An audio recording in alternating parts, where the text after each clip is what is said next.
ये लड़ाई लड़ना होगा और ये लड़ाई जीतना होगा। गैता के निशान पर मोहर मारे तान कर आज मॉडल कॉलोनी रामपुर में मेंस यूनियन के नेता हैं और कारखाना जो शाखा की ओर से मान्यता प्राप्त यूनियन को लेकर जो चुनाव होना है उसको लेकर जनसंपर्क अभियान कर रहे हैं। हालांकि इनका जो है जनसंपर्क अभियान पूरे जोर गति से चल रहा है और जो इस चुनाव में जहां जो है हर यूनियन अपने अपने स्तर से मतदाता को रेलकर्मी को रिझाने का लेकर प्रयास कर रहे हैं, वो कारखाना स्तर पर कर रहे हैं। लेकिन अब जो है मेंस यूनियन घरों में, क्वार्टरों में जहां रेलकर्मी हैं वहां पर प्रचार प्रसार को अंतिम चरण में देने का काम कर रहे हैं। ये टीम है, शाखा सचिव है अनिल जी।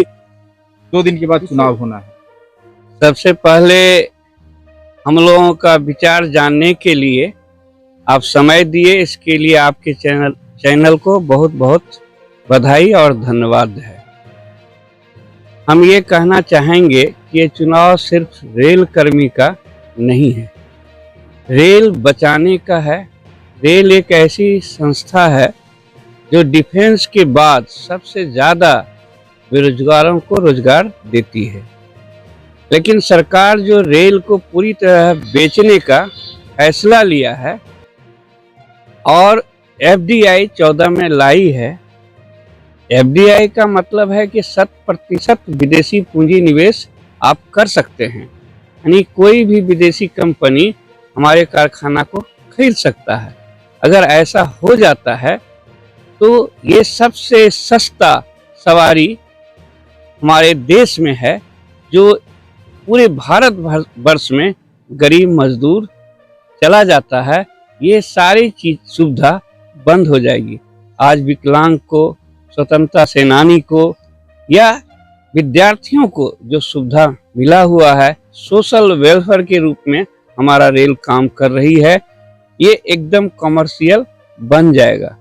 इससे जनता को भी घाटा होगा, बेरोजगारों को भी घाटा होगा, रेल कर्मचारी को भी घाटा होगा। तो रेल को बिकने नहीं देंगे।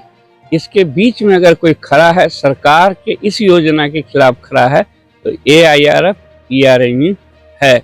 इसीलिए ये जनता का अस्तित्व का सवाल है, बेरोजगार के अस्तित्व का सवाल है और रेल मजदूर के अस्तित्व का सवाल है। और हमारे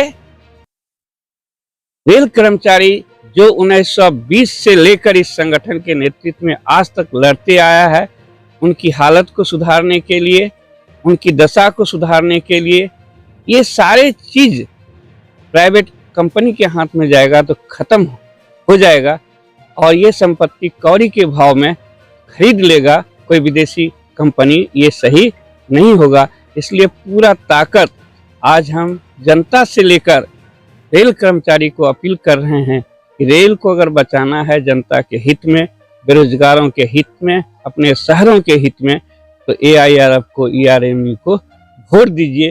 क्योंकि पूरी सरकारी तंत्र लग गया है कि AIRF को मान्यता नहीं मिले। हर मुद्दे पर सरकार से लड़ने की जरूरत है। 1920 से अंग्रेजों से भी लड़े और अभी वर्तमान जो हमारी भारत सरकार है उससे भी लड़ रहे हैं। लेकिन जो सारा यूनियन है वो लड़ रहा है किससे? AIRF से। ट्रेड यूनियन एक्ट में मेरा अधिकार मिला हुआ है कि हम सरकार से अपनी बातें रख सकते हैं, डिमांड दे सकते हैं। नहीं सरकार मानेगी तो अंतिम हथियार हड़ताल है, हड़ताल कर सकते हैं। हमने कभी नहीं हमारा संगठन कहा कि अमुक यूनियन की गलती है। हमने कहा कि हमारा जो डिमांड है, मजदूरों का जो डिमांड है, वो सरकार नहीं पूरा किया है। लेकिन आज सरकार क्या किया है कि अपनी समर्थित यूनियन को खड़ा करके रेल को बेचने के लिए AIRF के खिलाफ हो गया है और सभी मजदूर को बांटने का कोशिश किया जा रहा है। इसलिए हमारा एक एक कार्यकर्ता पूरा जान लगा देगा और लगा रहा है कि रेल को बचाने के लिए AIRF और ईस्टर्न रेलवे मेंस यूनियन का मान्यता बचे।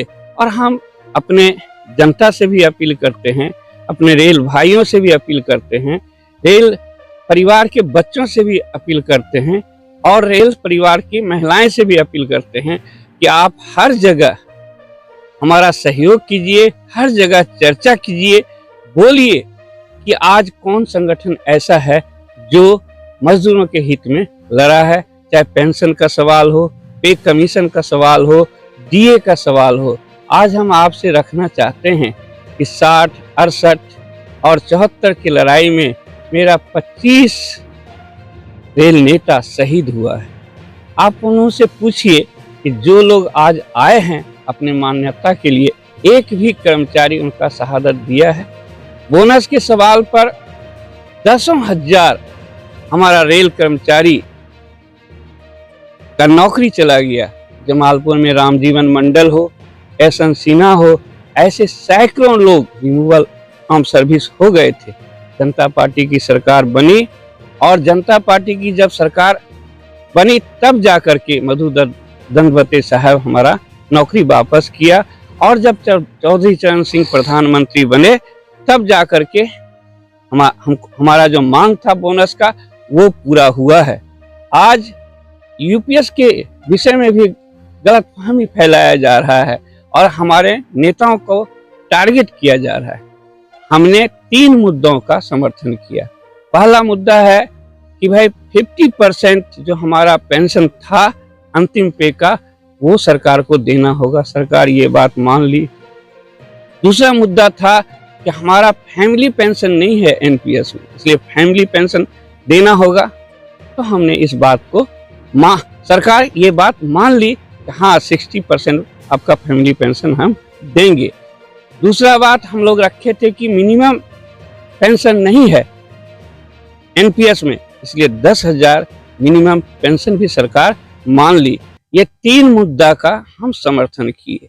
लेकिन सरकार जो बात 30 से 20 साल की जो लड़ाई हम लोग लड़ रहे हैं और पे कमीशन के सवाल पर जो हम लड़ रहे हैं, ये तीनों मुद्दा पर जनता से भी हम अपील करते हैं, सारे चुनाव लड़ने वाले संगठन से भी अपील करते हैं। ये 3 मुद्दा पर एआईआरएफ के साथ, ईस्टर्न रेलवे मेंस यूनियन के साथ आप आइए और सरकार से लड़के ये 3 मुद्दा को हम जीतें। इसके लिए हम सभी को बधाई देंगे और रेल कर्मचारी को इनकलाब जिंदाबाद जिंदाबाद जिंदाबाद जिंदाबाद। बहुत बहुत धन्यवाद। अभी हम लोग जो निकले हुए हैं रामपुर कॉलोनी में यूनियन का मान्यता प्राप्त के लिए जो चुनाव हो रहा है 4, 5, 6, उसमें हम लोग बहुत कस के भागीदारी कर रहे हैं। और मेंस यूनियन ही एक ऐसा यूनियन है जो कि रेल कर्मचारी के लिए लड़ने का काम करता है और मुस्तैदी से मेंस यूनियन यहाँ जीत होगी। यही हमारा कर्मी का जनसंपर्क जारी है, रेल कॉलोनी में जारी है। हमारे साथ शाखा सचिव थे, हमारे साथ ही चल रहे हैं। 2 दिन के बाद चुनाव होना है, चुनाव में पूरी ताकत झोंक दी है। चुनाव जो है महत्वपूर्ण है, रेल कर्मियों का नहीं है, देश हित के लिए चुनाव है, बेरोजगारों के लिए चुनाव है और रेल बचाने को लेकर चुनाव है। इस चुनाव को महत्वपूर्ण बनाने को लेकर रेल कर्मियों के आश्रित हो, बच्चे हो, उनके घर तक दस्तक ईआरएमयू ने दिया है। अब देखना है कि ईआरएमयू का जो दस्तक है वो कितना सार्थक साबित होगा, यह तो जो है चुनाव का परिणाम ही बताएगा। बहरहाल रेल कर्मियों के दिल में अपनी जगह बनाने को लेकर सफल हो गए हैं। अब रेल कर्मी अपना बहुमूल्य मत जो है इनको देने का भी वचन इनको दिए हैं। अब देखना है कि क्या होगा ये चुनाव का परिणाम। और जो मान्यता प्राप्त चुनाव जो है 11 साल के बाद जो चुनाव यहाँ हो रहा है, लगभग 8,000 रेल कर्मी अपना मताधिकार का प्रयोग करेंगे और रेल कर्मी ने पूरी तरह मन बना लिया। हालांकि और भी कारखाने के संगठन यूनियन इसमें जो है इस मान्यता प्राप्त चुनाव को लेकर लड़ाई लड़ रहे हैं, लेकिन रेल कर्मियों के सवालों से घिर जाते हैं वैसे यूनियन और मेंस यूनियन यहाँ जो अपने लंबे इतिहास, लंबे संघर्ष के लिए जाने जा रहे हैं, उनको लेकर पूरी तरह रेल कर्मी गोलबंद हो गए हैं। मुंगेर से केएम राज, केवल भारत के साथ।